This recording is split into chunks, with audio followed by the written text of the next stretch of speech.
Welcome to Telugu journey channel. నా పేరు విష్ణుకుమార్. పులిని చూసి నక్క వాత పెట్టుకుంది అని చెప్పేసి ఒక సామెత ఉంది మన తెలుగులో. అలాంటిది ఇప్పుడు పాకిస్తాన్ విషయంలో అదే జరిగిందేమో అని చెప్పేసి అనిపిస్తుంది. భారత్ తన ఆయుధ సంపత్తిని ఒకవైపు పెంచుకుంటూ పోతుంటే నేనేమన్నా తక్కువ అని చెప్పేసి ఓరవలేక గొప్పలు చెప్పుకుంటూ షాహీన్ 3 అనే మిసైల్ని ఒక ప్రయోగం అనేది చేసింది. కానీ ఆ మిసైల్ ప్రయోగం చాలా ఘోరంగా విఫలమైంది. సరే, విఫలమైంది, అందరికీ ఉంటుంది కదా ఫెయిల్యూర్స్ అనేవి. అంటే అది తీసుకుపోయి ఎక్కడ పడిందంటే జనం మీద పడింది. జనం మీద పడటంతో జనమంతా కూడా వాళ్ళు విమర్శలు చేస్తున్నారు. ఇప్పుడు పాకిస్తాన్ అంతర్జాతీయంగా కూడా నవ్వులు పాలైంది.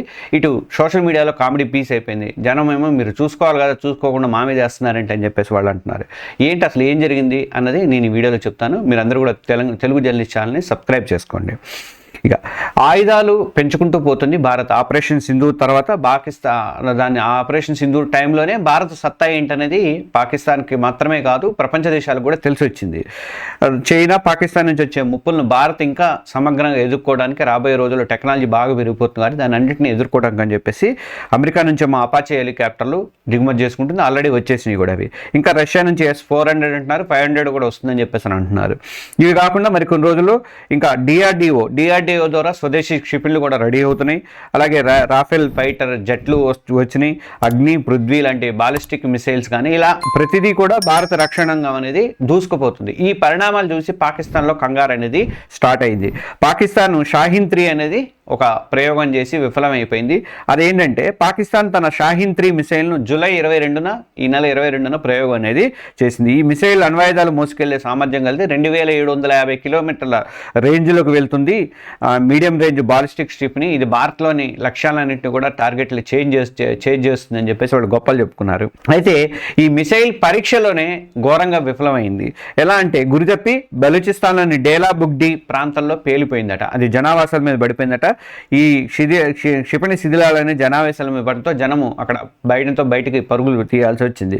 పాకిస్తాన్ సైన్యం వెంటనే ఆ ప్రాంతంలో ఇంటర్నెట్ బ్లాక్ చేసి వీడియోలు చేయకుండా ఏం చేయకుండా అట్లా ఏదో ప్లానింగ్ అనేది చేసింది. జనాన్ని ఇంట్లో ఉండాలని చెప్పి ఆదేశాలు అయితే ఇచ్చింది.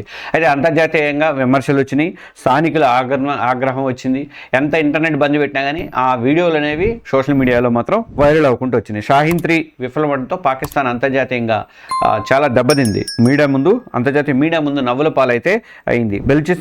బెలుచిస్తాన్ ప్రజలు కూడా ఇప్పుడు ప్రభుత్వం మీద మండిపడుతున్నారు. మా ఊళ్ళ మీదే మిసైల్ వేస్తారా, చూసుకోవాలి కదా అని చెప్పేసి వాళ్ళు కూడా మాట్లాడుతున్నారు.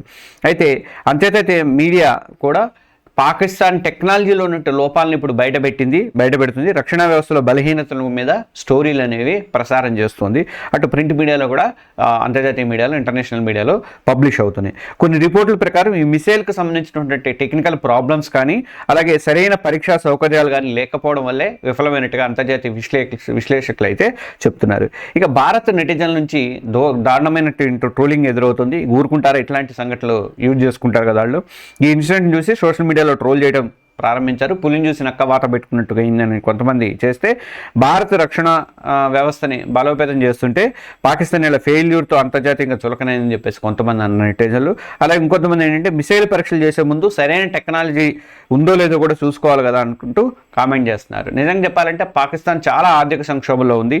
రక్షణ లోపాలు అనేవి దాంతో సతమతం అవటం వల్లే ఈ పరిస్థితులలో ఈ షాహీన్ 3 లాంటి ఖరీదైనటువంటి క్షిపణుల్ని పరీక్ష చేయడం అనేది ఎంతవరకు కరెక్ట్ అని చెప్పేసి అని అంటున్నారు. అది విఫలమవడం ఆ దేశ ఆర్థిక భారాన్ని మరింత పెంచిందే తప్ప దానివల్ల పెద్ద ఉపయోగం లేదు. దాని మీద ఉన్న పాఠాలు నేర్చుకునే పరిస్థితి కూడా ఉండదు. పైగా చైనా సహాయంతో నేర్చుకుందాం. మనం ఎప్పటి నుంచి అనుకుంటాం కదా చైనా బొమ్మలు అంటే మామూలు నాసిరకం బొమ్మలని. అలాంటి చైనా సాయంతో ఈ మిసైల్ రూపకల్పన ఇది చేసిందట. చైనా దాంతో ఇప్పటికీ మొన్ననే ఆపరేషన్ సింధూర్ టైంలోనే పాకిస్తాను ఈ చైనా టెక్నాలజీ మీద విమర్శలు అనేవి వచ్చినాయి. అవి ఏవి కూడా పనిచేయలేదు. మన మీద ప్రయోగాలు చేయాలని చూసినా.